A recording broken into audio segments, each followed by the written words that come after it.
Buenas tardes a todas y a todos.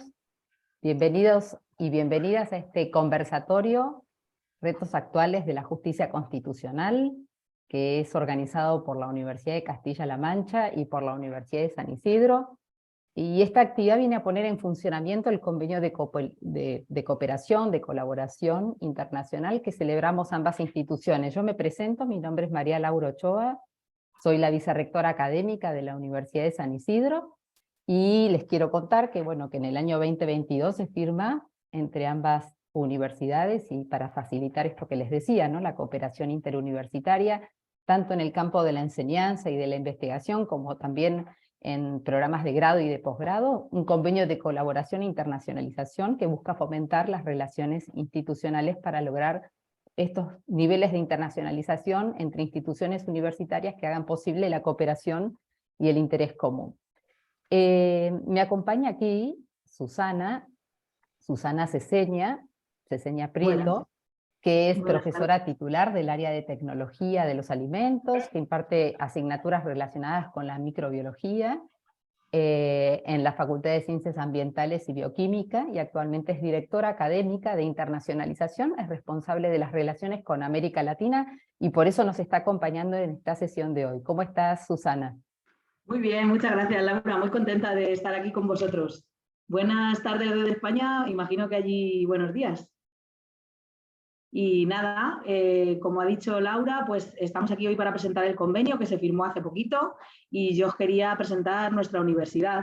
Entonces, muy brevemente, para no extendernos, porque lo importante hoy es las charlas sobre derecho que van a compartir tanto mi compañero como el profesor de la universidad de allí, de San Isidro. Entonces, yo quiero contaros un poco más sobre nuestra universidad, por si os animáis a venir a hacer un título propio, o un cuatrimestre, o incluso un grado o un máster con nosotros. Entonces, bueno, ahí tenemos en la diapositiva una infografía muy chula que nos han hecho de como si la universidad estuviera invadiendo el mundo. No es así, pero por si no sabéis muy bien dónde estamos, bueno, tenéis mi correo, por si algo de lo que yo cuente muy rápido en esta presentación no queda claro, me podéis escribir para preguntarme cualquier duda que tengáis. Entonces, simplemente contaros que la Universidad de Castilla-La Mancha se encuentra en la región de Castilla-La Mancha, es la única universidad y es pública, y estamos en el centro de España, como podéis ver ahí. Y a nivel mundial se nos conoce por el Quijote. Cervantes localiza las andanzas de Don Quijote y Sancho en nuestra región, y de ahí que son famosos nuestros molinos. Entonces, ahí estaríamos ubicados físicamente, muy cerquita de Madrid, y en concreto la Universidad de Castilla-La Mancha es multicampus. Tenemos 4 campus y 2 sedes que están repartidas en las ciudades que veis en la diapositiva, tanto en las 4 capitales de provincia como en otras 10 ciudades un poco más pequeñas, y ahí es donde estaríamos ubicados. Todas ellas están muy bien comunicadas con Madrid, tanto por tren de alta velocidad como por carretera, y se tarda bastante poco. Podríamos destacar que son ciudades muy cómodas para vivir, son seguras, no son muy grandes, y también que los españoles y los castellano-manchegos somos gente muy acogedora, con una estupenda gastronomía y muy buen clima. Bueno, he de decir que aquí en Toledo, cuando aprieta el calor, a lo mejor lo de buen clima no me lo tengáis excesivamente en cuenta si luego venís y os hace 40 grados y decís, madre mía, que nos dijo que era buen clima. Pero más o menos sí que tenemos buen clima. Y bueno, ¿qué puedo decir de la Universidad de Castilla-La Mancha? Pues somos una universidad joven comparada con otras de España, como que tienen siglos de historia. Pues nosotros nacimos en el 1985, actualmente el tamaño es medio, tenemos 28.000 estudiantes. Son el estudiante es el centro de nuestra universidad, son modernos, internacionales y con mucha calidad. Tenemos muchos investigadores muy buenos y profesores. En concreto, la investigación es muy relevante, y ahí podéis ver que los investigadores pertenecemos a institutos. En total tenemos 38 institutos en la universidad y más de 245 grupos de investigación. Bueno, ahí simplemente es un vídeo que no voy a perder el tiempo en enseñaros porque no tenemos mucho tiempo. Entonces, si os apetece ver imágenes sobre estos campus que ahora de los que os estoy hablando yo, si ponéis en YouTube la Universidad de tu vida, pues os voy a enseñar en un muy poquito tiempo un vídeo muy chulo de cómo son nuestros campus. Pero bueno, yo os contaré muy brevemente pues que Albacete es la más grande de las ciudades donde estamos situados, y en ella hay 7.500 estudiantes. Y luego aquí destaco que, como muchos de los estudios, hay algunos que tenemos en todos los grados y otros solo están ubicados en un campus concreto.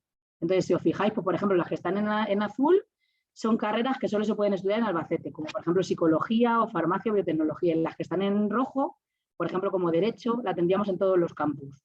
Entonces, Ciudad Real es donde está el rectorado, porque es donde nace la universidad, y es un poco bastante más pequeña que Albacete. Y aquí tenemos 8.000 estudiantes, y las carreras que solo se pueden estudiar, por ejemplo, en Ciudad Real, pues sería química, o inglés, o matemáticas, y luego tenemos otras que sí que están igualmente extendidas a otros campus. Luego tendríamos Cuenca, que junto con Toledo son 2 ciudades patrimonio de la humanidad, y entonces tienen mucha historia y muchos monumentos. Y en Cuenca, sobre todo, se estudian carreras como Bellas Artes, periodismo, turismo. Tendríamos Toledo, que es donde estamos tanto el profesor Francisco Javier como yo esta tarde, y en Toledo, que es una preciosidad de ciudad, que vamos a decir, yo que soy toledana, tenemos 2 sedes, una en el casco histórico, donde está ubicada la facultad donde está mi compañero y se puede estudiar Derecho, Relaciones Internacionales o Economía, y otra que está en la antigua fábrica de armas fundada por Carlos III, donde yo doy clase, porque tenemos la Facultad de Bioquímica y Ciencias Ambientales, y como ha dicho la profesora, yo soy microbióloga, y entonces igual tendríamos esas carreras que solo se pueden estudiar aquí en este campus. Ciencias del deporte, por ejemplo. Vale, pero la duda es, ¿y lo que yo quiero estudiar lo tienen en la Universidad de Castilla-La Mancha? ¿No lo tienen? ¿Dónde estaría? Pues fijaos, simplemente escaneando este código QR podéis acceder a un buscador de estudios donde seleccionando las opciones que os interesen os va a dar la panorámica, por ejemplo, Derecho. Si seleccionáis que queréis estudiar Derecho, lo tendríamos en Cuenca, en Toledo, en Ciudad Real, en Albacete. Eso es lo que os va a decir el buscador. Además, todas las facultades hicieron un esfuerzo hace 2 años de grabar vídeos como una especie de tour por las facultades. Si os enseñan la facultad concreta, si por ejemplo quieres estudiar Derecho en la Facultad de Toledo, te enseña esa facultad, o en Albacete, para que vierais cómo son las instalaciones, cómo son sus profesores, etcétera. Pero además no solamente tenemos grados, tenemos 13 dobles grados, que es una oferta bastante interesante de que se pueden cursar a la vez estudios como Derecho y ADE, o Derecho y Relaciones Internacionales, o Podología y Enfermería. Tenemos 42 másteres oficiales, 50 másteres propios, títulos propios, y más de 20 programas de doctorado. Y todo eso lo podéis ver si buscáis utilizando el buscador, ¿vale? Y luego también otra pregunta que es muy importante resolver es, y vale, me voy a estudiar allí, a la Universidad de Castilla-La Mancha, me ha gustado lo que me están ofreciendo, pero ¿dónde me alojo? Bueno, pues en todas las ciudades donde están los campus hay residencias universitarias, que es la opción que suele elegir la gente al principio. Luego ya suele compartir pisos, hay bastante oferta de pisos compartidos por estudiantes. Pero si queréis, también hay una asociación que se llama la ESN, que os ayuda porque son estudiantes que han vivido ser estudiantes internacionales y os ayudan a buscar opciones de alojamiento. ¿Vale? Bueno, si os venís a estudiar, pues que sepáis que además de estudiar, que es lo principal, se pueden hacer otras muchas cosas como deporte universitario, muchas actividades culturales, se puede ir al cine, hay teatro universitario, hay exposiciones, y luego también se puede aprovechar para estudiar, además de Derecho o Bioquímica, estudiar idiomas. Tenemos en todas las sedes centro de lenguas para estudiar muchos idiomas, pues los principales de Europa, pues inglés, francés, alemán, y luego también tenemos el Instituto Confucio para poder estudiar chino. Y bueno, es muy importante en nuestros planes de estudio las prácticas, tanto curriculares como externas. Entonces hay muchísimos convenios firmados con empresas para poder realizar una asignatura corta de prácticas en empresa. ¿Vale? Entonces esa opción también está muy bien. Y luego, por supuesto, estamos haciendo una apuesta importante por la internacionalización. Tenemos muchos convenios bilaterales como este que hoy estamos presentando, pero hay una oferta mucho más amplia para luego poder, si os venís a estudiar un grado con nosotros, poder luego hacer un cuatrimestre o un curso completo en la mayoría de países del mundo, diría yo. También hay una oferta internacional de grados bilingües o en inglés directamente y de másteres como esos que muestro ahí, y también se está apostando por los máster Erasmus Mundus, que ahora mismo son los que financia Europa y es como másteres de excelencia. Y bueno, si os preguntáis cuánto cuesta, que eso es otra pregunta muy importante, estudiar en la UCLM, pues estamos hablando de que un curso completo va a depender del grado de experimentalidad. Entonces, por ejemplo, Derecho, como es de las carreras menos experimentales, estaría por 750 euros el curso completo, y una carrera muy experimental como puede ser Medicina, por 1.150 euros el curso completo, y se paga en plazos durante todo el curso académico. Luego habría que hacer el cálculo para ver cuánto es esto en pesos argentinos, pero eso es una cuenta rápida. Y luego, ¿cuánto vale vivir? Pues estamos hablando que alquilar un piso compartido suele estar en torno a 250 euros al mes, y una residencia de las estándar con pensión completa estaríamos hablando de 500 euros al mes.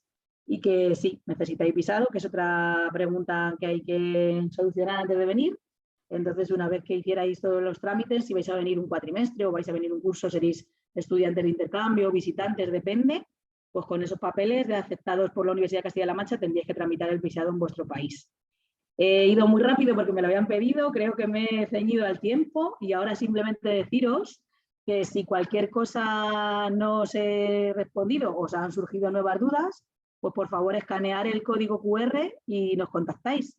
Es un código que os lleva a una fácil encuesta donde nos decís qué os interesa que os contemos y os lo contamos. O también que nos sigáis en redes o si no queréis escribirme al correo personal, pues este sería el correo del vicerrectorado.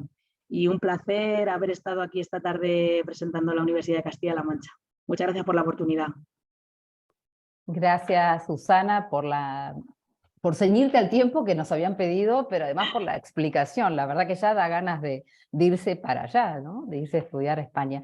Hay un tema que tiene que ver con la internacionalización y que tiene que ver con este convenio que nos vincula, ¿no? Y que nos va a poner a trabajar juntas con Susana en ver cómo lo implementamos.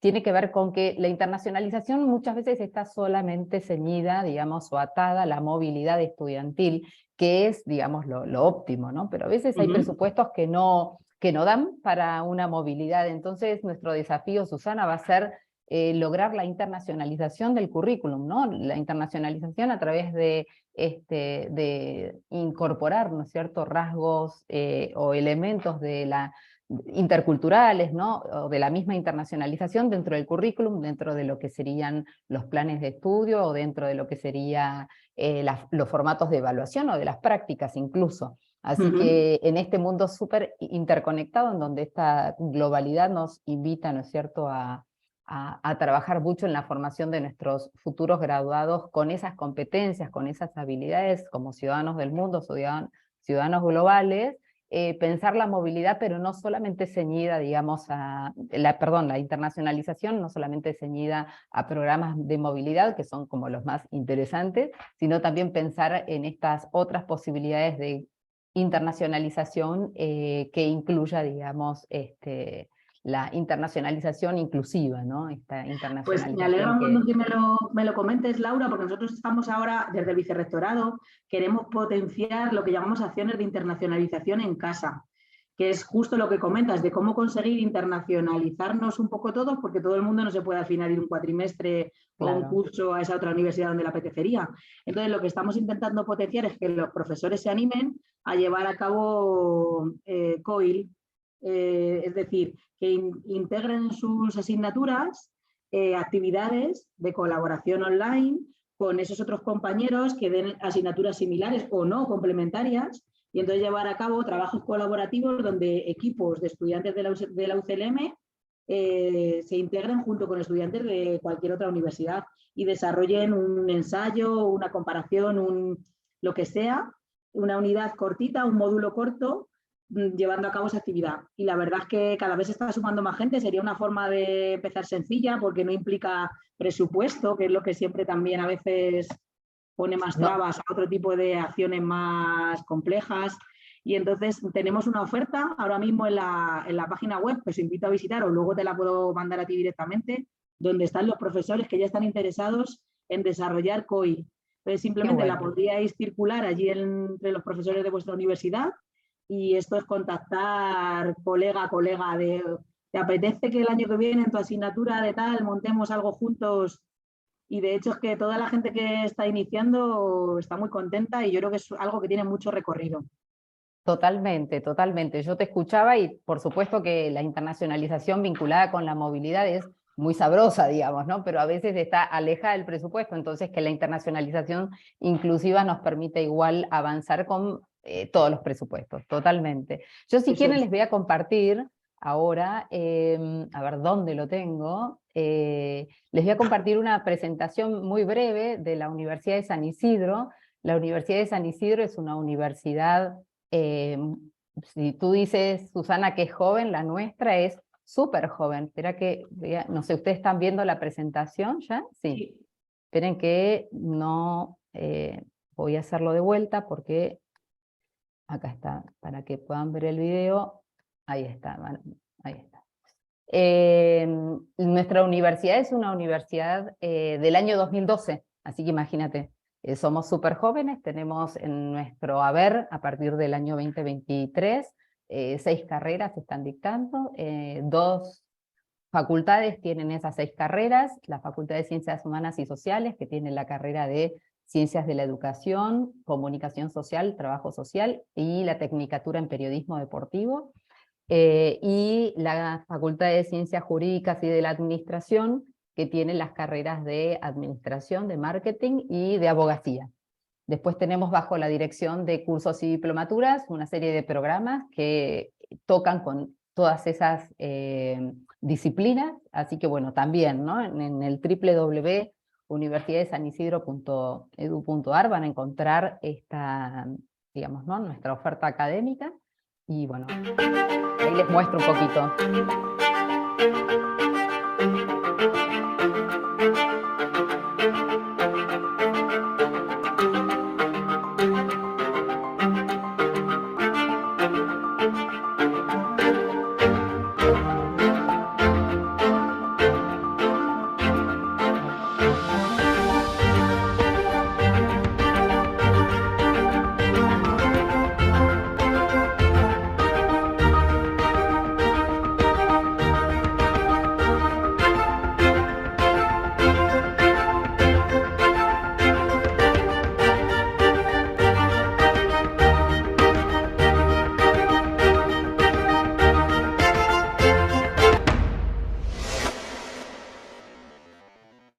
Bueno, ahí nos faltó, lo hicimos a este video antes de nuestro... De incorporar nuestro convenio, Esto claro. nos falta tal cual incorporar algunas universidades con las que hemos conveniado para estos programas de internacionalización.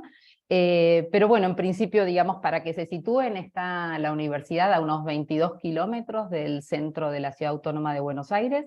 Estamos ubicados en la región metropolitana norte, en el conurbano bonaerense, como el cordón que rodea la ciudad de Buenos Aires. Así que estamos muy cerca, hay acceso a través de colectivos o de trenes. Bueno, por supuesto, son 30 minutos en automóvil y 1 hora de distancia con medios de locomoción públicos. Así que bueno, nada, felices también de poder recibir a miembros de la comunidad de la Universidad de Castilla-La Mancha en nuestros programas, en nuestros seminarios y cursos. Y bueno, y para avanzar entonces, para dar vida un poco a este convenio, hicimos esta actividad, que si les parece bien, presento a los 2 expositores del día de hoy, de este conversatorio sobre retos actuales de la justicia constitucional. Nos acompañan Francisco Javier Díaz Reborio, es catedrático de Derecho Constitucional de la Universidad de Castilla-La Mancha, España, es vicedecano de Enseñanzas Jurídicas de la Facultad de Ciencias Jurídicas y Sociales de Toledo, es director del Departamento de Ciencias Jurídicas y Derecho Público de la Universidad de Castilla-La Mancha, bueno, en fechas, ¿no? 2004-2009 el anterior cargo, y este cargo que les dije recién, 2010-2012, es autor de más de 100 publicaciones científicas, es coordinador del máster universitario en Derecho Constitucional, de la especialización en Justicia Constitucional y de otros programas de posgrado. Y el otro profesor que nos acompaña es Guido Rizzo, que es abogado por la Universidad de Buenos Aires, doctor en Derecho, catedrático de Derecho Político de la Universidad de San Isidro, es profesor ordinario de Derecho Constitucional de la Universidad de Buenos Aires, es director del curso de posgrado en Derecho Constitucional de la Facultad de Derecho de la Universidad de Buenos Aires, es autor también de numerosos libros y artículos en revistas especializadas y medios masivos de comunicación. Está acreditado como experto del área jurídica de Derecho Constitucional por la Comisión Nacional de Evaluación Universitaria del Ministerio de Educación de la República Argentina y es miembro titular de la Asociación Americana de Juristas. Bueno, Francisco, te cedo la palabra para conversar. Pues muchas gracias, muy buenas tardes a todos los presentes. Es una gran satisfacción participar en este acto de presentación del convenio entre la Universidad de Castilla-La Mancha y la Universidad de San Isidro. Y bueno, dado que se ha decidido que, aparte de las intervenciones más institucionales que acabamos de escuchar, pues se lleve a cabo un debate más académico y se ha decidido que se lleve a cabo sobre la cuestión de la justicia constitucional, los retos actuales de la justicia constitucional.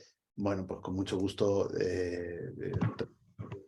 dar alguna reflexión como responsable del área de Derecho Constitucional en la Facultad de Ciencias Jurídicas y Sociales, aquí en Toledo, como ya se ha dicho, que es uno de los campus de la universidad en el que me encuentro, pero también como director de la especialidad en Justicia Constitucional, y aprovecho para mencionar que junto con este convenio marco, pues ya firmamos un convenio específico para este programa, ¿no? Que yo espero que sea pues el primero de otros varios donde se vayan materializando distintas actividades. Esta especialidad en justicia constitucional es un curso de posgrado que se realiza de manera presencial, aunque todavía estamos permitiendo formato bimodal para los que no puedan desplazarse, en el mes de julio. Estamos ahora con la inscripción abierta para este mes de julio, entre el 3 y el 21 de julio de este año 2023, pues llevaremos a cabo la edición de este año. Bueno, lo que permite el convenio, pues también es que si se forman grupos de juristas de la Universidad de San Isidro interesados en cursar esta especialidad, pues se pueden aplicar descuentos en función del número de personas que formen este grupo, ¿no? Bueno, entonces aprovecho para decir que obviamente estas cuestiones que aquí se van a abordar de una manera muchísimo más amplia y con profesorado internacional, no solo de la Universidad de Castilla-La Mancha, sino pues también de distintas universidades europeas, de distintas universidades iberoamericanas, de Argentina, de México, de Costa Rica, de República Dominicana, de Perú, y luego en Europa, pues, profesorado de Alemania, de Italia, de Polonia y de distintas también universidades españolas. Pues, como digo, ese es el objeto de esa especialidad, ¿no? Es decir, todos los aspectos del ámbito de la justicia constitucional. Este año nos centramos en la tutela de los derechos, es decir, los procesos de tutela de los derechos, pero también se abordan, como digo, pues todas estas cuestiones. Así que aprovecho para decirlo porque ya es un fruto o un desarrollo, si queremos, del convenio marco que ya se ha llevado a cabo, que ya está en vigor, por lo tanto que es posible su aplicación para esa especialidad. Luego más tarde, si quieren, pues les escribo en el chat el enlace por si alguien pues tiene interés en llevar a cabo este curso.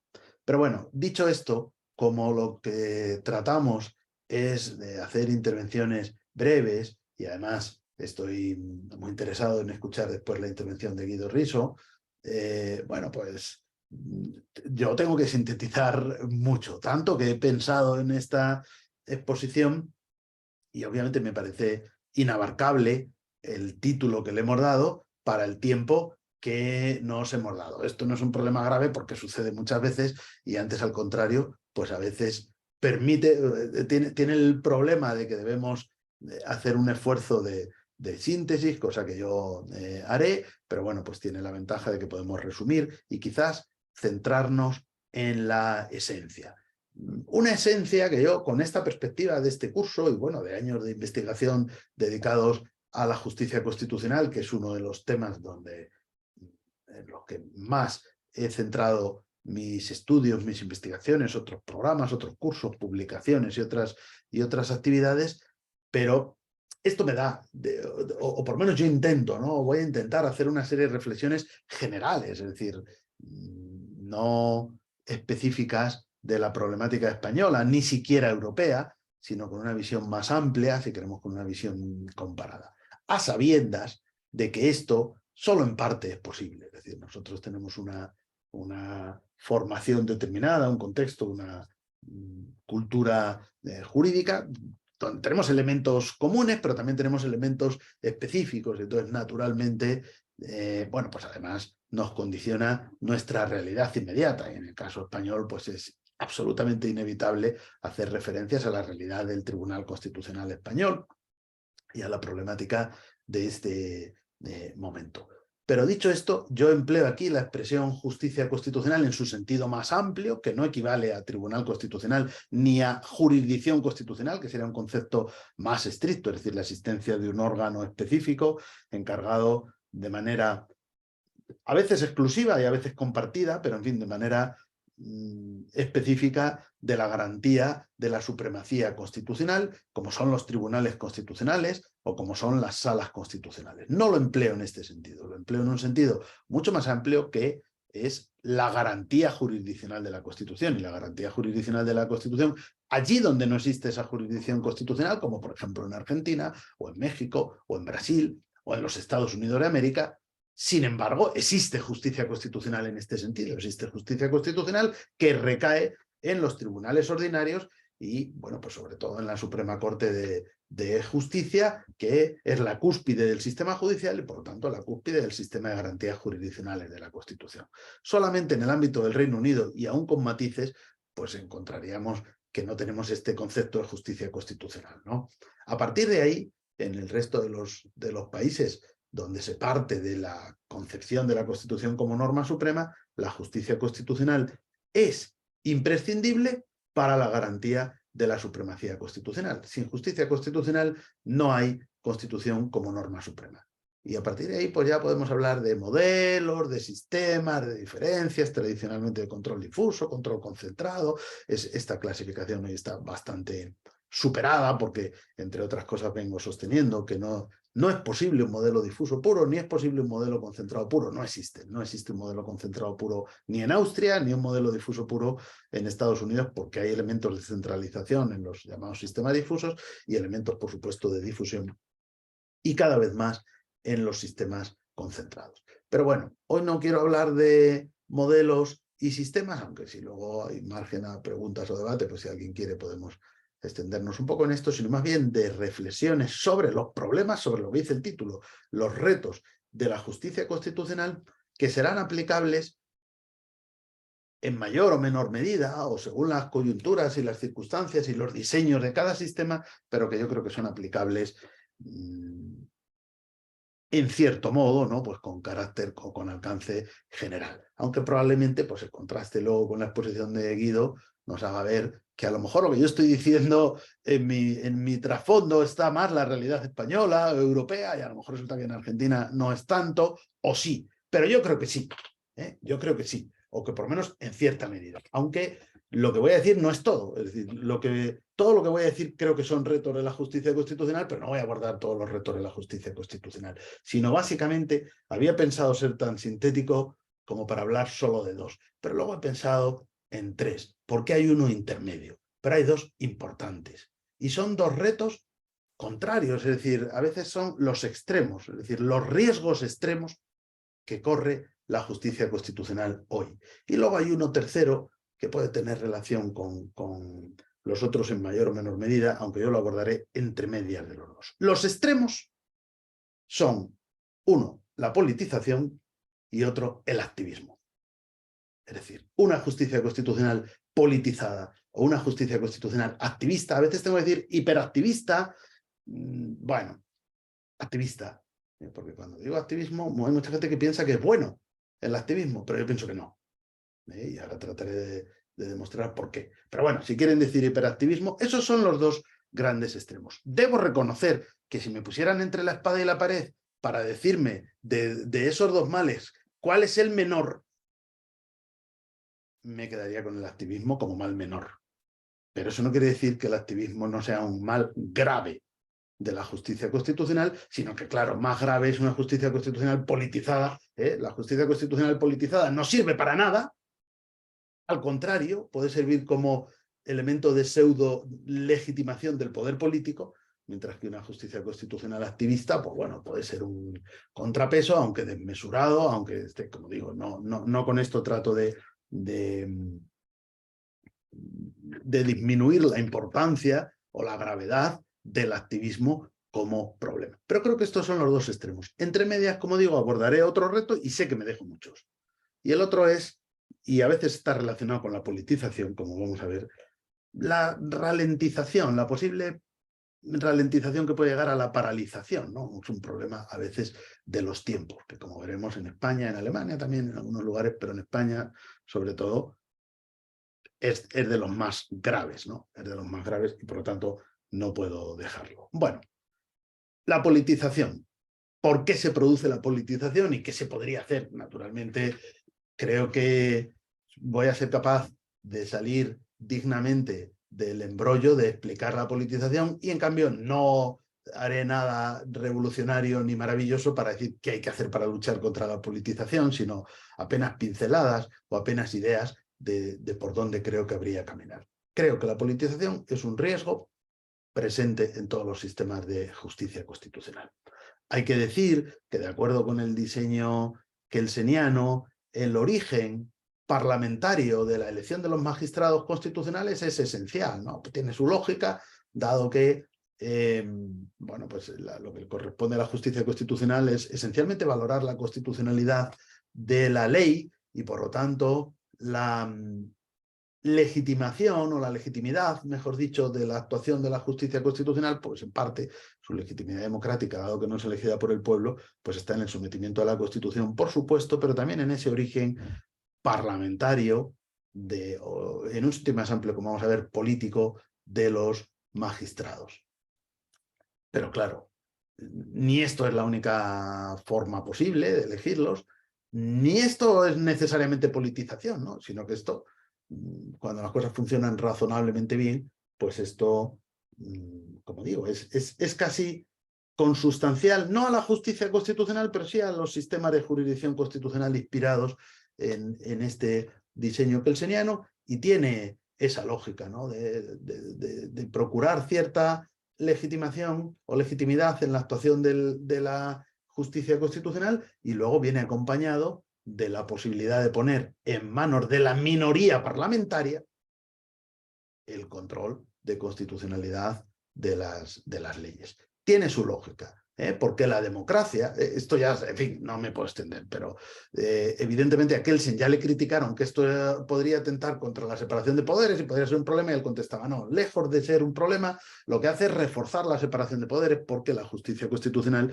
pues lo que hace es introducir un control importante para el legislador que si no, pues no tendría. Y yo esto en esencia lo suscribo, porque lo que pasa es que algunas personas confunden democracia con principio mayoritario, pero no es lo mismo. El principio mayoritario es una de las patas, de los pilares de la democracia, pero luego hay otro, que es el respeto a las minorías. No se conoce, o sea, esto ya lo decían los autores del Federalista en Estados Unidos, y por lo tanto no es una cosa propia de Europa. Decían, hay que establecer un sistema de control del legislador, porque de lo contrario la democracia degeneraría en la tiranía de la mayoría. No es lo mismo la democracia que la tiranía de la mayoría, obviamente, y para que la democracia no sea tiranía de la mayoría, significa que al principio mayoritario hay que acompañarle un sistema de control de lo que hace la mayoría y a la vez de defensa de la minoría. Cuando en diciembre de este año pasado, 2022, tuvimos en España, bueno, no voy a contarles el detalle porque eso les puede aburrir, pero una intervención del Tribunal Constitucional adoptando medidas cautelares en un proceso de amparo, y esas medidas cautelares afectaban un procedimiento legislativo, y comparecieron a las 12 de la noche, que tampoco, en fin, la presidenta del Congreso y el presidente del Senado diciendo esto es un gravísimo atentado a la... Bueno, no lo sé. No voy a entrar en el fondo, pero es evidente que ahí el tribunal, a través de un proceso de amparo, lo que estaba haciendo era defender y tutelar los derechos de la minoría, cosa que muchas veces no hace, o hace 7 años después. Entonces, lo que no podemos es criticarle a la vez al Tribunal Constitucional porque a veces tarde 7 años y porque otras veces lo haga rápido, sino que cuando lo hace rápido, el hecho de hacerlo rápido, a través de una medida cautelar, con todas las dudas que pueda haber, no es en sí mismo criticable. Otra cosa es si tenía razón en ese caso o estaba justificado el hacerlo. Pero el Tribunal Constitucional, la justicia constitucional, como garante, como defensora de los derechos de la minoría, es lo que justifica su existencia. Porque si la democracia fuera el principio mayoritario, no hace falta justicia constitucional. ¿Pero de dónde deriva la politización? Bueno, pues a veces de la degeneración de este sistema. Hay que decir que esto de que los jueces constitucionales sean elegidos por el legislador, luego ha cambiado, o por lo menos se han introducido otras fórmulas. Así como Austria, Alemania también, los 16 magistrados del Tribunal Constitucional Federal alemán son elegidos 8 y 8, es decir, por mitades, por las dos cámaras, por el Bundestag, por el Bundesrat, pero luego vemos en Italia que intervienen de alguna manera los 3 poderes, ¿no? Bueno, no exactamente, pero el presidente de la República, que elige 5, el legislativo, que elige otros 5, y el Consejo del Poder, de la Magistratura en este caso, que elige otros 5, y en España, pues buscando una fórmula intermedia, intervienen los 3 poderes, pero con claro predominio del legislador. Aquí en este caso sobre 12, que es mal número, 12 eran los discípulos de Cristo y uno le traicionó, porque está claro que 12 pues tiene el problema de ser un número par, entre otras cosas, y esto propicia empates y otra serie de cuestiones. Pero bueno, de 12 que tenemos, 4 los elige el Congreso, 4 el Senado, solo 2 el Gobierno y 2 el Consejo General del Poder Judicial. Pero nuestra práctica ha provocado una degeneración mala en todo, pero luego pues muy mala en el sentido de que al final, lo voy a explicar muy brevemente, lo que se busca con esa no dependencia, sino origen parlamentario, es el consenso. La existencia o la exigencia de una mayoría cualificada, pues naturalmente ayuda a ese consenso. ¿Qué es el consenso? Algo distinto a la mayoría y distinto a la unanimidad. Por eso tenemos 3 palabras distintas para definir cosas distintas. La mayoría es más a favor que en contra, la unanimidad es todos de acuerdo y el consenso pues es algo más que una mayoría, ¿no? Bueno, pues estos son 3/5, ¿no? En el Congreso y en el Senado, en el caso español y en muchos otros países, ¿no? Es decir, mayorías cualificadas para llegar a un acuerdo. Bien, esto funcionaría razonablemente bien si se tradujera en que para cada magistrado nos ponemos de acuerdo 3/5. Pero no se ha traducido en esto. Se ha traducido en decir, bueno, pues entonces los 2 partidos que suman 3/5, que siempre han sido en España, pues el Partido Socialista y el Partido, bueno, primero la Unión de Centro Democrático y luego pues el Partido Popular. Y siempre han sumado 3/5 y lo que han hecho es repartirse. 2 para ti, 2 para mí. Y hasta incluso han llegado a la perversión de decir, y tú no te metas en los míos y yo no me meto en los tuyos. Y hasta incluso hemos llegado a la perversión de que cuando alguien es propuesto como magistrado que tiene que comparecer ante la Cámara y le van a preguntar en una comisión parlamentaria, bueno, pues una fuerza política ha descalificado absolutamente a una persona como inadecuado, inepto, incapaz para ser magistrado del Tribunal Constitucional y a continuación ha votado a favor para que lo sea. Bueno, ciertas esquizofrenias que son desviaciones de algo que tenía sentido. Es decir, lo que tenía sentido era buscar el consenso para cada magistrado y la desviación, pues naturalmente, es repartírselo como cuotas. Bueno, el reparto como cuotas es muy malo, genera pues este lenguaje de magistrados conservadores, magistrados progresistas, que yo muchos años he criticado esto, decir, bueno, ¿por qué se dice esto? Pero es que luego digo, pues si es que tienen razón a veces los que lo dicen. No aunque sean, es que, o sea, el problema no es el origen. El problema es que si un medio de comunicación dice, mañana el Tribunal Constitucional va a decidir sobre este asunto, el que sea, y la mayoría progresista o conservadora en su momento, me da igual, se impondrá y el medio de comunicación acierta. Y sabemos lo que, o sea, esto es la perversión de la seguridad jurídica. La perversión de la seguridad jurídica es que sabemos lo que va a decir el Tribunal Constitucional, no porque estemos seguros de lo que dice la Constitución y el derecho, sino porque estamos seguros de cuál es la mayoría en el Tribunal Constitucional. Ah, que son 7-4, pues ya estamos seguros. Con una mayoría y con otra. Sí, yo siempre he dicho lo mismo, por lo tanto, ahora no voy a decir lo contrario. Esto, naturalmente, como digo, pues es una perversión. Es verdad, que yo no quiero ser injusto, hay muchísimos asuntos en los cuales el tribunal decide por unanimidad, donde no funciona con bloques, etc. Pero claro, los asuntos claves, los asuntos fundamentales, los asuntos de especial trascendencia, funcionan de esta manera. Y debo decir que el Tribunal Constitucional Español actual, tras la última renovación, está haciendo un flaco favor a esta idea, es decir, está alimentando esta idea con prácticas tan poco saludables como anunciar el contenido de un fallo de la sentencia el mismo día que se nombra ponente. Es decir, nombramos a esta magistrada como ponente de esta sentencia y ya decimos que esta ley va a ser plena y perfectamente constitucional. Bueno, nombra a la ponente, a ver qué dice la ponente, debate sobre la ponencia, incluso casi por guardar las formas, pues espérate y dentro de un mes pues ya anuncias que esto va a ser plenamente constitucional, ¿no? Bueno, pues naturalmente esto es una perversión absoluta, porque lo normal sería que la decisión sea consecuencia de la argumentación, pero aquí ya tenemos que la argumentación es consecuencia de la decisión. Primero anunciar, y estoy hablando de una nota de prensa oficial del Tribunal Constitucional, ¿eh? No estoy hablando de que lo haya publicado el diario El País o El Mundo, no. Una nota de prensa oficial. El tribunal hoy se ha reunido, ha decidido que esta ley es plenamente constitucional y ha nombrado ponente para que lo argumente. De alguna manera, no sabemos cómo lo va a argumentar, pero sabemos que a la mayoría le va a gustar esa argumentación y va a votar de esta manera. Esto es una perversión en la forma de actuar. Estoy poniendo ejemplos españoles. Evidentemente, he dicho al principio que yo iba a hablar en términos generales. Pongo el ejemplo porque es lo más próximo, porque en este momento esta es la situación que estamos viviendo, pero evidentemente este problema lo afrontan todos los tribunales constitucionales y los órganos de justicia constitucional en mayor o menor medida. La dependencia política que a veces puede llegar al bloqueo. Caso máximo que conocemos, yo hice un comentario a un libro del profesor Alan Brewer Carías en Venezuela, donde nos habló de cómo la sala constitucional fue, en este caso, fíjense, no instrumentalizada por el legislador, sino instrumentalizada por el Ejecutivo en contra del legislador, hasta bloquear el sistema de ese problema. Es decir, aquí la sala constitucional le dijo, bueno, aquí no hay un problema de ilegitimidad en la composición de la Asamblea y por lo tanto todas las leyes que se aprueben serán inconstitucionales, ¿no?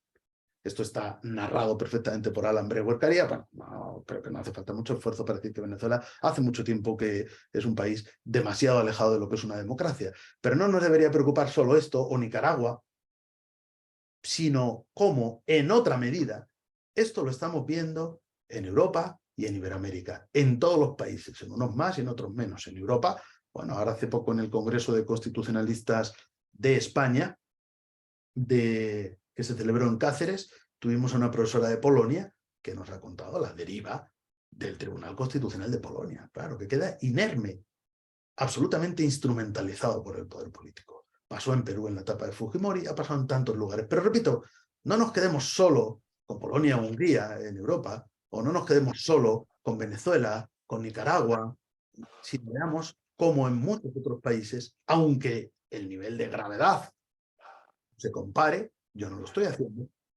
pero deberíamos preocuparnos también por tener tribunales constitucionales independientes, porque yo he llegado a la conclusión de que no hay democracia sin independencia judicial.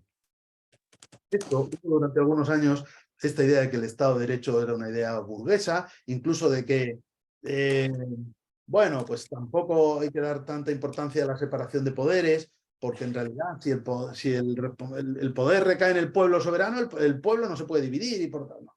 El pueblo no se puede dividir, pero los poderes sí. Tienen que estar separados y podemos tener un sistema presidencialista o parlamentario, pero lo que no podemos renunciar es a una justicia independiente. Bien, naturalmente ahora la pregunta para este reto, porque no me quedan muchos minutos y quiero decir algo sobre los otros, es ¿qué se puede hacer? Yo voy a hacer dos reflexiones. Primero, esto lo digo siempre, no hay nada tan mal que no sea susceptible de empeorarse.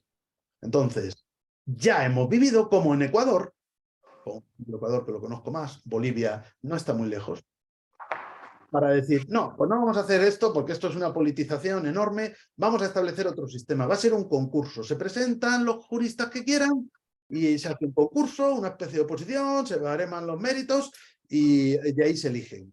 Bueno, pues esto pasó, o sea, la consecuencia de esto fue que de un tribunal constitucional que había progresistas y conservadores pasó a que todos eran del presidente. En ese momento Correa. Y cuando cambió el presidente, llegó el siguiente presidente y echó a todos los magistrados del Constitucional y nombró a otros. Entonces, oiga, mire, como digo, no hay nada que vaya tan mal que no pueda empeorar. Casi prefiero un tribunal con conservadores y progresistas que un tribunal que todos sean de la misma línea del poder político del momento. Por lo tanto, ojo, sí es verdad que el problema de las renovaciones, cuando no se produce el consenso, cuando se producen grandes retrasos en las renovaciones, hay formas de arreglarlo. España no lo ha afrontado, no lo ha afrontado en absoluto. Bueno, pues a veces yo, claro, mi línea es alejarse del poder político lo más posible. Y si a veces cuando el legislador o la mayoría y la oposición no se ponen de acuerdo en la renovación, hay que dar paso al propio Tribunal Constitucional, como en Alemania está previsto, por ejemplo, o que se puedan hacer otra serie de propuestas, y si el legislador no se pronuncia, pues salgan, donde sea compatible la necesidad de una renovación, porque también es verdad que a veces las fuerzas de la oposición se cierran en un bloqueo porque les beneficia una mayoría determinada y quieren mantenerla. Bueno, pues evitar eso, pero sin incurrir, como digo, en esa dependencia. Hay algunas fórmulas en el derecho comparado que pueden ayudar. Desde luego, lo que no hay que hacer es sustituir esto con otras fórmulas que aparentemente son más neutrales, pero que al final le dan al poder político el control, no de una parte, no de una cuota de los magistrados, sino de la totalidad del tribunal. Bien, entre medias he hablado de la ralentización y paralización. Solo una reflexión breve porque me quiero centrar luego en lo tercero, que es el activismo. A veces la ralentización es consecuencia de un excesivo trabajo, otras veces es meditada.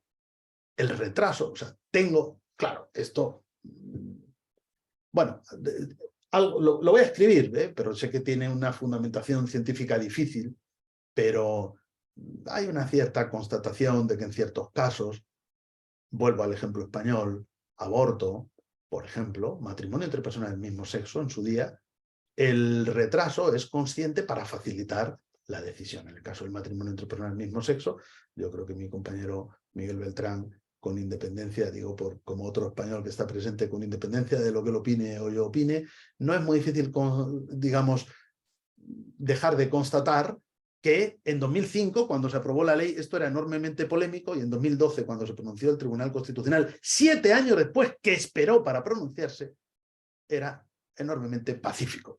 Es decir, no había ese problema. Y de hecho el Tribunal Constitucional utilizó el argumento de la interpretación evolutiva con citas de derecho comparado del Tribunal Europeo de Derechos Humanos y otros posteriores a 2005. Es decir, que es verdad que ha habido una evolución sobre el concepto de matrimonio. Esto es absolutamente inequívoco. Yo creo que es verdad que en 2012 razonablemente este concepto de matrimonio, este concepto constitucional, podía englobar el matrimonio entre personas del mismo sexo, pero lo cierto es que ese retraso fue estratégico, ¿no? Ese fue estratégico. Otros fueron por falta de consenso, en el caso del aborto. Ahora parece que lo va a resolver el Tribunal Constitucional.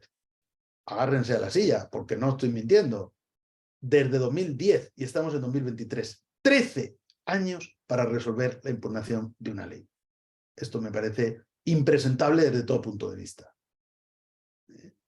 Bueno, y aquí hay responsabilidad de tribunales con distintas mayorías y con distintas situaciones. Bueno, pues a veces esa ralentización, esos retrasos, pueden llegar pues, casi a cierto bloqueo o paralización. Y el tercer problema, porque aunque quería haberme entretenido un poco más, lo voy a abordar brevemente, pero bueno, ya he dicho que el mal más grave es el primero, desde mi subjetiva opinión. Pero el del activismo no es poco problema, ¿eh? No es poco problema. Debo apuntar que el activismo judicial en un Estado social viene apuntalado, bueno, por lo que significa el Estado social. Es evidente que tras la Segunda Guerra Mundial los parámetros del diseño kelseniano quedan superados, pues porque tenemos no ya derechos económicos, sociales y culturales, sino que en un Estado social todo derecho es un derecho prestacional, ¿no? Esto yo creo que es la interpretación más adecuada. Ahora, también la libertad es un derecho prestacional, y dice la Constitución italiana y la española, por poner un ejemplo, que corresponde a los poderes públicos promover las condiciones y remover los obstáculos para que la libertad y la igualdad del individuo y los grupos que se integran sean reales y efectivas. No solo la igualdad, también la libertad. Esto significa poner medios, y bueno, pues naturalmente esto empuja al legislador a actuar y plantea el problema de qué sucede cuando el legislador no actúa. Esto plantea muchos problemas, el problema de la inconstitucionalidad por omisión y el problema de cómo la Corte, tratando de suplir lo que el legislador no ha hecho, pues puede usurpar la posición del legislador, ¿no? Ese es el problema del activismo. Fíjense una cosa, como la Constitución además está llena de principios generales, del tipo que he dicho, igualdad, libertad, pero el objetivo del pleno empleo. Los poderes públicos tendrán una política orientada al pleno empleo, los ciudadanos tendrán un derecho a una vivienda digna. Son conceptos generales, ambiguos. El que manda es el que los interpreta. El verdadero poder es interpretar eso. Y obviamente el intérprete supremo es el Tribunal Constitucional o el Tribunal Supremo o la Justicia Constitucional en el sentido amplio que antes hemos dicho. Aquí el riesgo es que la posición de justicia constitucional y legislador no es que converjan, es que se cruzan. El legislador cada vez más es un ejecutor de la Constitución. La Constitución está llena de mandatos, unos concretos, otros ambiguos, y el legislador ya no es el poder que decide, o por lo menos en la práctica, ¿no? El poder que decide discrecionalmente dentro de un marco, sino es el poder que ejecuta mandatos. Y en cambio el Tribunal Constitucional o la Justicia Constitucional, a quien le compete desarrollar vía interpretativa esos mandatos generales, ambiguos y abiertos, se convierte cada vez más en un poder discrecional. Así que el poder que debía ser discrecional tiene cada vez menos margen, que es el legislador, y el poder que debía ser un aplicador de la Constitución a casos concretos es cada vez más discrecional. Sus posiciones tienden a intercambiarse. Yo he trabajado bastante esta cuestión en el problema específico de la inconstitucionalidad por omisión y los remedios que a esta existen, ¿no? O que frente a esta existen tipologías de sentencias, sentencias interpretativas, manipulativas, aditivas, también procesos específicos de inconstitucionalidad por omisión, y esa solución que cada vez que se van imponiendo son las que llamamos bilaterales, ¿no? Donde ya el Tribunal Constitucional procura impulsar la acción del legislador sin sustituirlo, declarando, por ejemplo, la inconstitucionalidad sin nulidad, ¿no? Que esto aparece en Alemania en los años 70, lo que llaman sentencias de mera incompatibilidad. Esta ley es incompatible con la Constitución, pero no nula. La mantenemos en vigor para que sea el legislador el que repare esa inconstitucionalidad. Esto plantea otra serie de problemas, como es el mantener en vigor una ley que es incompatible con la Constitución, y como es qué sucede si el legislador de todos modos no actúa. En Austria existe, por ejemplo, la posibilidad de dar un plazo al legislador. Es decir, bueno, pues usted tiene que aprobar una ley en el plazo de 18 meses, hasta 18 meses, dice la legislación en Austria. Bueno, son fórmulas siempre imperfectas.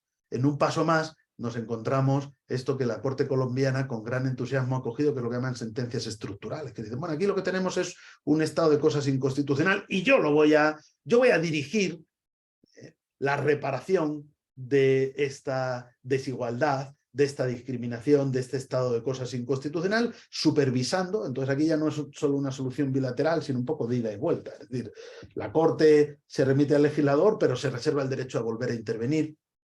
Al final siempre está ese riesgo de usurpar funciones que no son propias. Eso es a lo que yo llamo activismo, ¿no? Últimamente, pero ya no me entretendré en ello,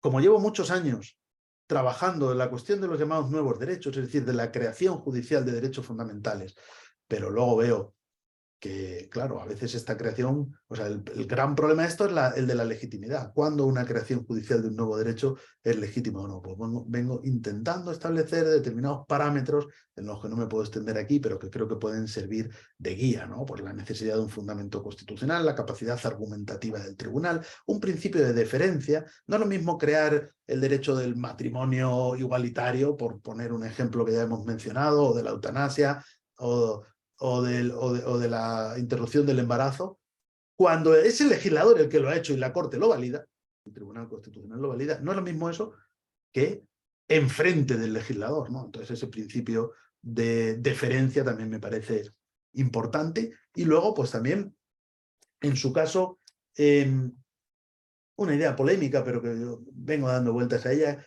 que es la del consenso, ¿no? Que usa a veces el Tribunal Europeo de Derechos Humanos, que yo creo que tiene una labor creativa de derechos muy interesante, pero prudente, audaz y prudente a la vez, ¿no? Entonces, ¿qué hace? Bueno, acude, claro que esto luego es cuestionable cuando hay o no hay consenso. Entonces, cuando no aprecia consenso, dice, bueno, margen de apreciación nacional. Están dentro del convenio los estados que lo reconocen y los estados que no lo reconocen. Ahora mismo eso sucede con el matrimonio entre personas del mismo sexo en Europa, no en Iberoamérica, donde la Corte Interamericana, que es activista, desde mi punto de vista, ha dicho, no, esto tiene que ser para todos. ¿No? El Tribunal Europeo dice, bueno, pues aquí no hay consenso, margen de apreciación, ¿no? Bueno, creo que esos parámetros nos pueden ayudar a, a fundamentar una justicia constitucional creadora, sí, pero activista, no. Esa sería un poco mi conclusión. Creo que me pasé unos minutos y por lo tanto, pues no voy a seguir más, pero quedo a su disposición. Por supuesto, muy interesado en escuchar las reflexiones ahora de mi colega Guido Riso, y a disposición de ustedes para lo que precisen. Bueno, gracias Francisco Javier Díaz Reborio por la exposición tan sistematizada, ¿no? Se nota la docencia detrás de esa exposición detallada y bien sistematizada. Bueno, vamos a escucharlo entonces a Guido Riso con su intervención. ¿Qué tenemos para decir de la justicia constitucional? Bueno, muchas gracias. Antes de comenzar con el tema de los retos actuales de la justicia constitucional, quería nuevamente, porque nuestra vicerrectora y decana Laura ya lo ha hecho, pero quería agradecer nuevamente la excelente predisposición que las autoridades de la Universidad de Castilla-La Mancha han mostrado en todo el proceso de redacción del convenio marco, bueno, a Susana Ceseña Prieto, por estar siempre bien dispuesta a responder siempre y rápidamente los correos, a Miguel Beltrán, que es un gran amigo, un buen amigo de hace ya muchos años. Nos conocimos con Miguel cuando yo estuve viviendo algunos meses en Ciudad Real. Miguel ya hace ya 15 años de esto casi, Miguel ya era un gran profesor de Derecho Administrativo, y él también es un poco el alma mater de este convenio. Con él lo pensamos hace un año en Málaga.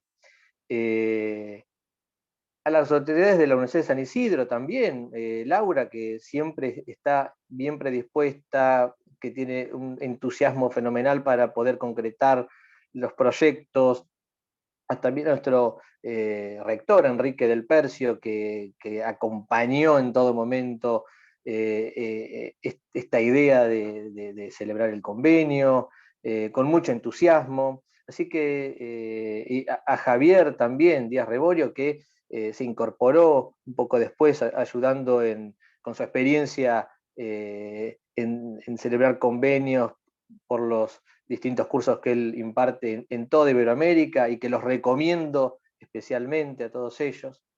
Así que quería decirlo así públicamente. Y ahora sí, vamos a...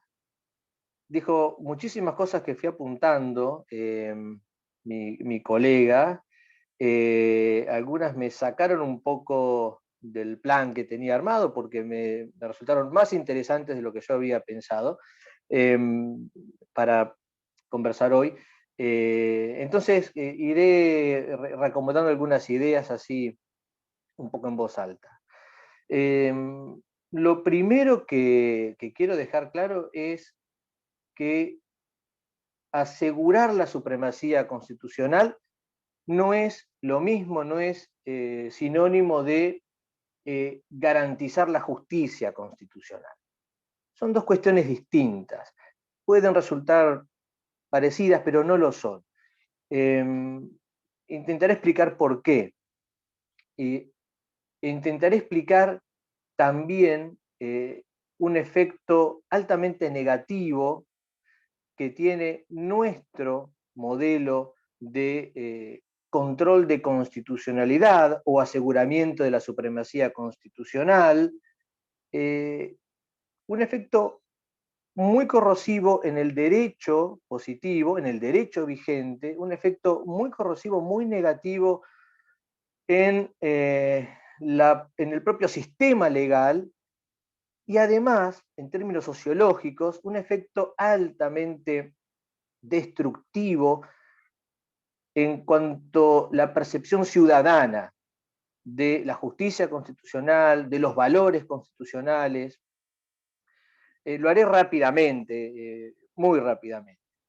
¿Qué quiero decir con esto? El primer gran problema que tenemos en Argentina, diría que en toda Latinoamérica, es que nuestra constitución no logra asegurar lo que ella misma proclama. Este es el gran primer problema, ¿no?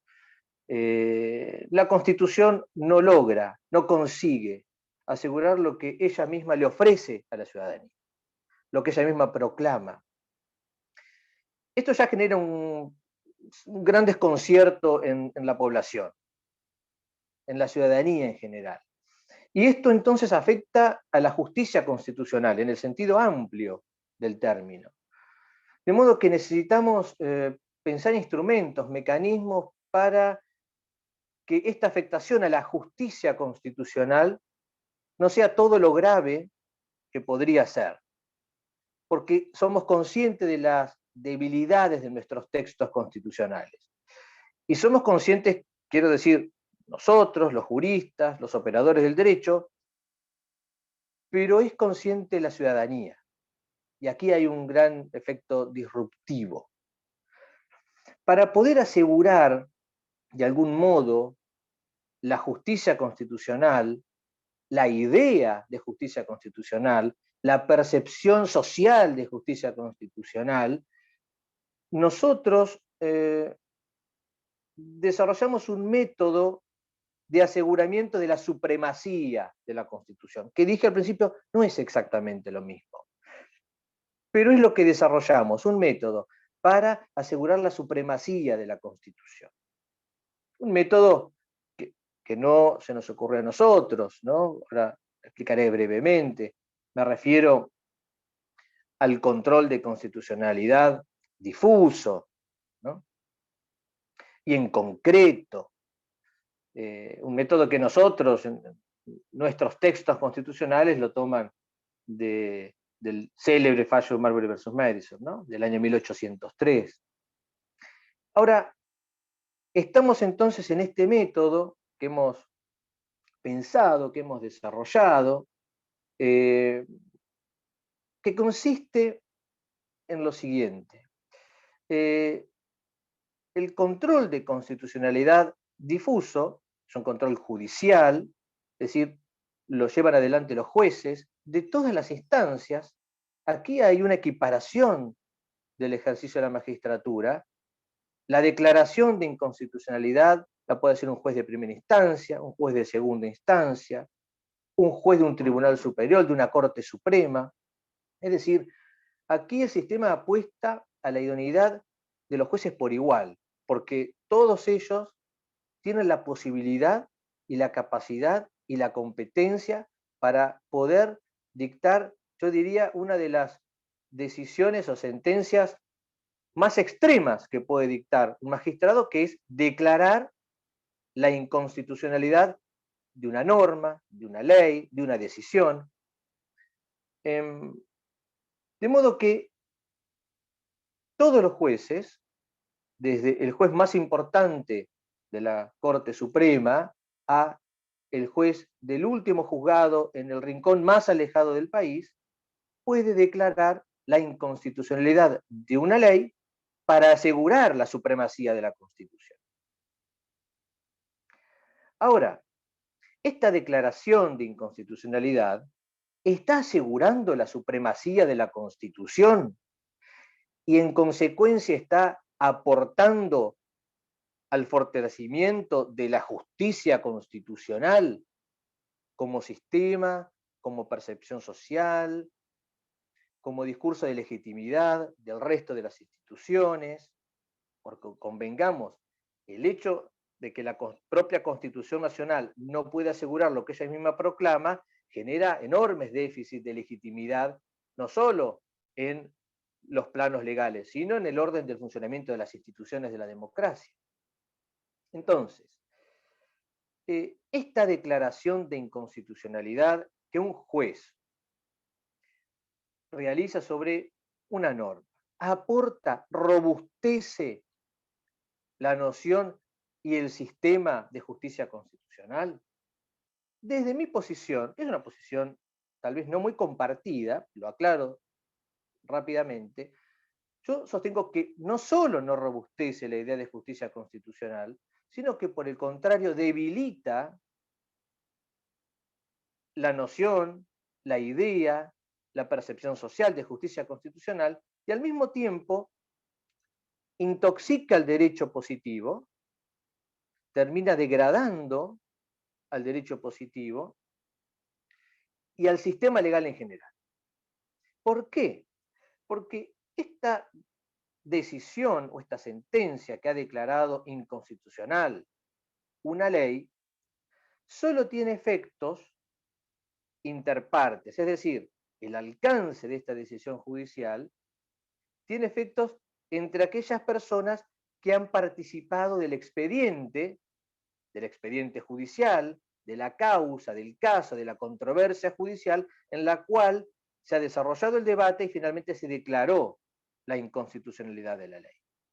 Es decir, la declaración de inconstitucionalidad en nuestro sistema judicial, difuso y en concreto, no tiene efectos erga omnes. no afecta la validez ni la vigencia de la norma. La norma sigue tan vigente, tan válida, tan aplicable y tan exigible como siempre, salvo para aquellas partes que participaron en el expediente, es decir, para 1, 2, 3 personas, en el caso argentino, de los 45 millones de ciudadanos. ¿Qué significa esto? Que efectivamente, para quienes participaron de esa contienda judicial en la cual una norma se declaró inconstitucional, esa norma no se aplicará. Insisto, la norma no pierde vigencia, no es derogada, no es anulada, por el contrario, sigue con toda su vitalidad aplicándose en cada uno de los rincones del país y a cada una de las personas que estén bajo ese sistema. Con lo cual esto tiene un efecto, yo diría, a multinivel. El primer nivel es, se resolvió un conflicto, efectivamente, un conflicto que se vio entre dos partes, actor y demandado, donde había una norma de dudosa constitucionalidad, donde finalmente un juez entendió que esa norma no se podía aplicar a el caso. Resolvió un conflicto entre cientos de miles de millones que existen diariamente, que se definen y resuelven diariamente. Resolvió uno. Pero esa norma, que fue declarada inconstitucional por un juez, inmediatamente es devuelta a la canasta de leyes vigentes. Es decir, vuelve a ser aplicada. Es decir, estamos contaminando al derecho positivo porque estamos en esa gran canasta que es el derecho vigente,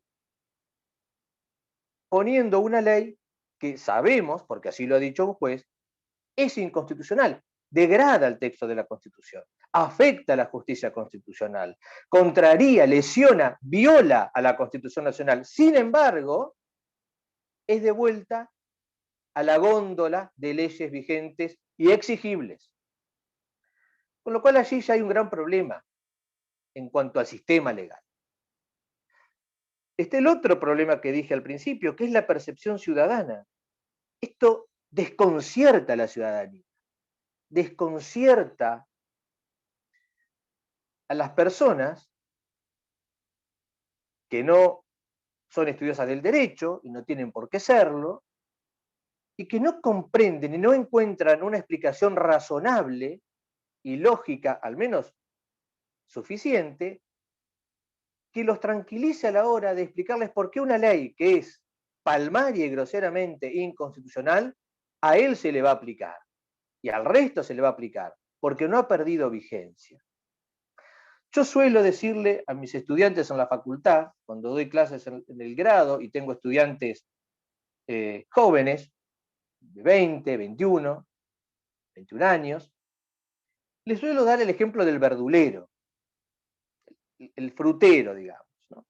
Y digo, imagínate que vos vas a una frutería, a una verdulería a comprar manzanas, y del cajón de manzanas tomás 4, 5 manzanas, cuando el verdulero las pesa,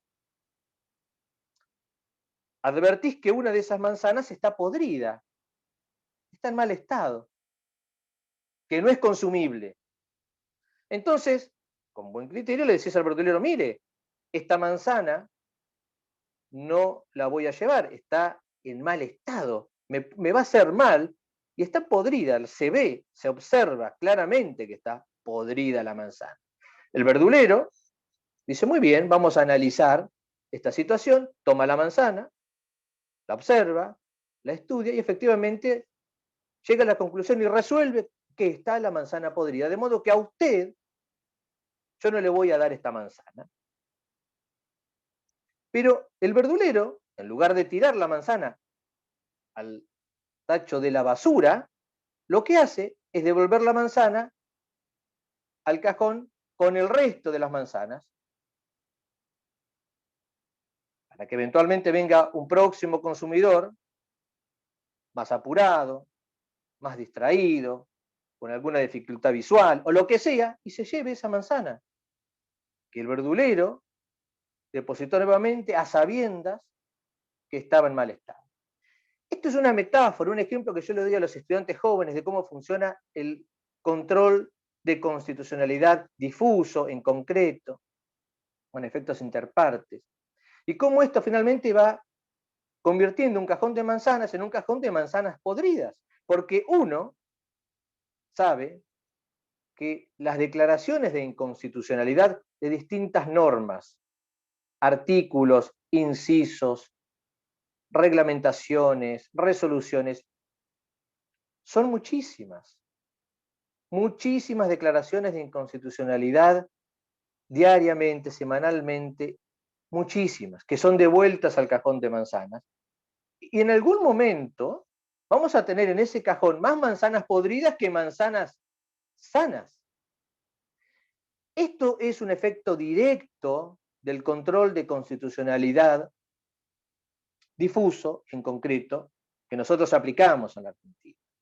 Por eso es que sostengo que, lejos de asegurar la supremacía constitucional, está deteriorando la justicia constitucional, la degrada a un nivel de ir convirtiendo al derecho positivo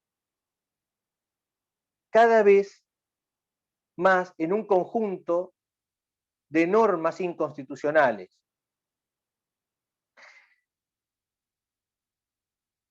Esta consecuencia, por supuesto que si uno audita el sistema legal se va a encontrar con una cantidad enorme de disposiciones inconstitucionales que siguen vigentes,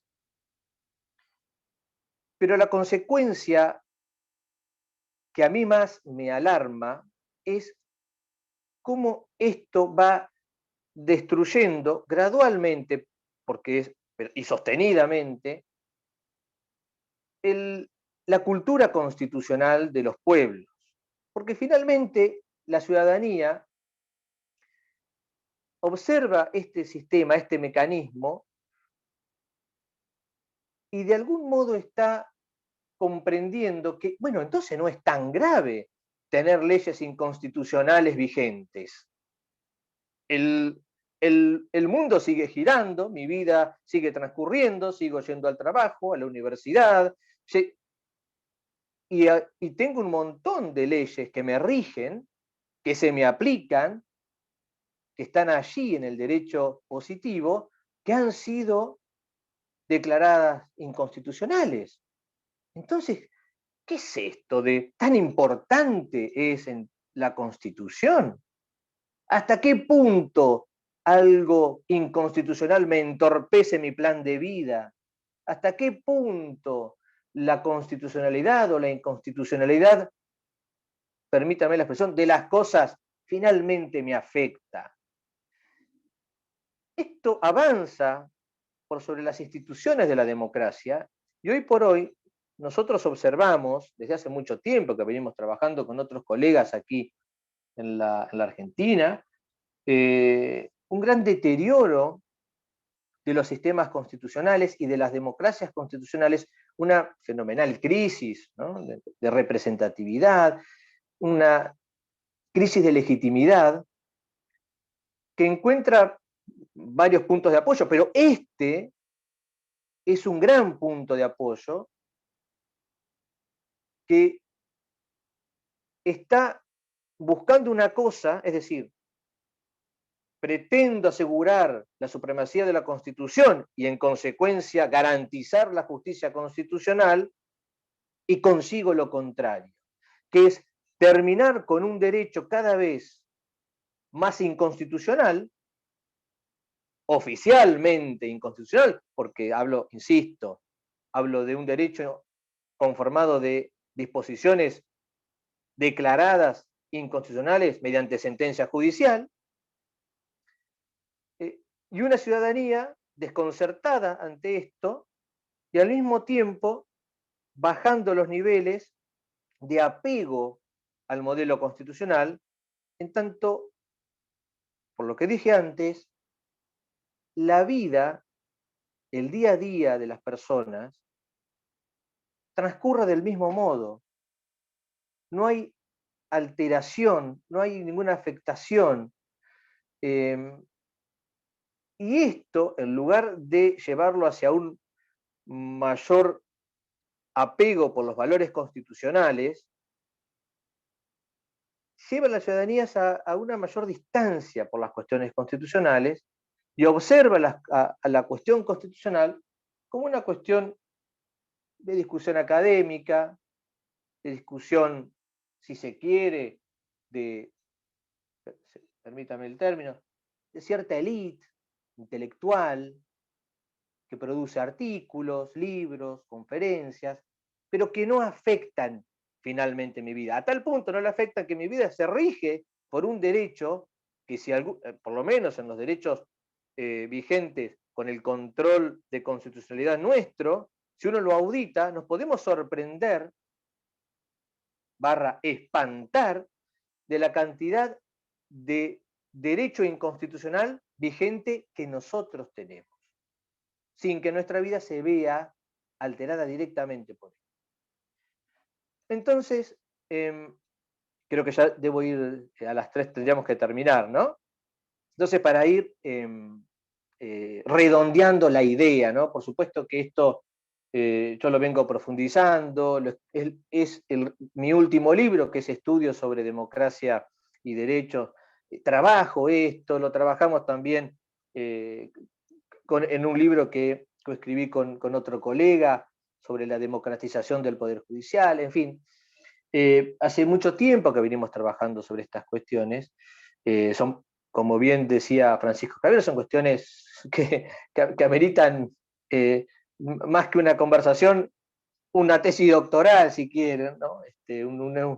Pero esta es la idea, esto es lo que yo pretendo en algún sentido comunicar y encender una suerte de luz amarilla, porque, como bien dijo Javier, los sistemas, ningún sistema es perfecto, ni el control difuso, ni el control concentrado, esto lo sabemos, pero el control difuso tiene estos efectos altamente negativos, altamente degradantes, que entiendo no tiene el control concentrado, o el control concentrado no llega a semejantes niveles de degradación en el sistema legal, en la cultura constitucional, de modo que claramente el control o uno de los grandes retos que hoy tiene la justicia constitucional en Latinoamérica, en Argentina,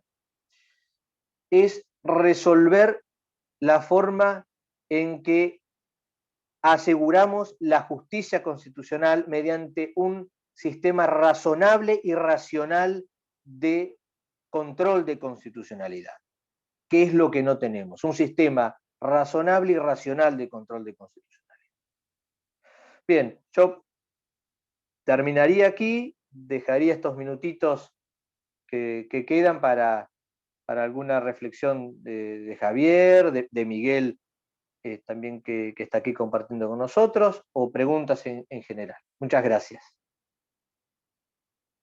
Bueno, Guido, muchas gracias por presentar el otro sistema, ¿no? El sistema de control de constitucionalidad difuso, ¿no? Que es el que tenemos por estas regiones, y vemos que los retos, tanto en el sistema concentrado como en el difuso, están puestos en distintos lugares. Así que no sé si quiere Francisco Javier dar alguna respuesta, digamos, o algún contrapunto a Guido. Bueno, la verdad que ha sido muy interesante la exposición, pero yo no querría ahora, digamos, monopolizar el debate. Un apunte quizás, porque me ha parecido muy atractivo. Como yo decía al principio, creo que este tipo de enfoques pues, son muy interesantes porque permiten contrastar, dar visiones diferentes, pero cada una está influida por lo más próximo, ¿no? Entonces quizás, Guido, yo pienso que tu crítica potente al control difuso porque es lo que tenéis y se ven esas deficiencias, y en cambio aquí yo vengo, aunque hoy no me he detenido tanto en ese punto, pero vengo siendo más crítico con los problemas de un control concentrado, que además me parece insostenible, ¿no? A veces el Tribunal Constitucional Español incluso ha tenido que rectificar alguna línea jurisprudencial donde obligaba a plantear una cuestión de inconstitucionalidad a los tribunales ordinarios, pues incluso en supuestos donde ha habido un cambio en la normativa básica del Estado y esto de manera automática e inequívoca provocaba una inconstitucionalidad absolutamente evidente en leyes autonómicas que lo que hacían era repetir aquella legislación anterior que ha sido declarada que ha sido sustituida, ¿no? Por poner un ejemplo. Y luego tenemos un problema que es, bueno, pues como ahora, como tenemos también que controlar la idoneidad del derecho interno con el derecho europeo, ahí no tenemos un control concentrado. Tenemos como mucho la cuestión prejudicial, pero en realidad los jueces pueden inaplicar las leyes, las mismas leyes que no pueden inaplicar cuando contradicen la Constitución, las pueden inaplicar, a veces los tribunales superiores tienen la cuestión prejudicial, pero finalmente pueden inaplicarlas cuando contradicen el derecho europeo. Eso es una contradicción, es decir, si una ley vulnera la libertad de expresión, pues vulnerará el artículo de la Constitución que vulnera la libertad de expresión, pero también el de la Carta de los Derechos Fundamentales de la Unión Europea, probablemente, ¿no? Entonces yo veo que también un control, bueno, por sintetizar mi reflexión en los últimos tiempos, viene siendo que hay que avanzar a lo que yo llamo un control difuso orientado. Es decir, no un control concentrado, pero un control difuso en el cual tampoco los jueces puedan actuar sin mecanismos previos de esto que se llama diálogo, ¿no? Que puede ser una cuestión prejudicial o que puede ser un planteamiento a un tribunal superior que pueda dar una pauta, ¿no? Que puede servir para... Porque lo que hace el Tribunal de Justicia de la Unión Europea no es declarar que las leyes españolas son contrarias al derecho de la Unión, sino decir cómo debe interpretarse el derecho de la Unión y a partir de ahí los jueces nacionales extraen esas consecuencias. Bueno, esa línea de diseño me parece por lo menos sugerente y tal vez para el control de constitucionalidad podría avanzarse en esa línea. Pero bueno, que no dejan de ser reflexiones que, claro, lo que vemos más de cerca es lo que tendemos a criticar, ¿no? Entonces este esfuerzo que se percibe en Europa y sobre todo en España por mantener a toda costa control concentrado, pues también veo que difícilmente es sostenible, ¿no? Es que el jardín siempre luce más verde ¿no? En el vecino que en el de uno. Y bueno, nada, uno padece las consecuencias o los costados flacos, ¿no es cierto?, de aquel sistema en el que está. Pero es interesante lo que dice Francisco Javier con relación a, bueno, un sistema que sea mixto, ¿no? Para evitar justamente esto que pasa con el Tribunal Europeo y el Tribunal Constitucional y el ir en los dos sistemas, ¿no? Por un lado el difuso, por el otro lado el concentrado. De hecho, aporto sí. algo, en el ámbito de la ciudad de Buenos Aires, la ciudad autónoma de Buenos Aires, el Tribunal Superior de Justicia de la ciudad de Buenos Aires tiene un sistema mixto. Funciona como tribunal constitucional y también funciona como una Corte Suprema, es decir, tiene el recurso de inconstitucionalidad tradicional y también está la acción declarativa de inconstitucionalidad, ¿no? Es decir, está la experiencia en el ámbito de la ciudad de Buenos Aires y funciona. Es claramente un sistema mixto, ¿no?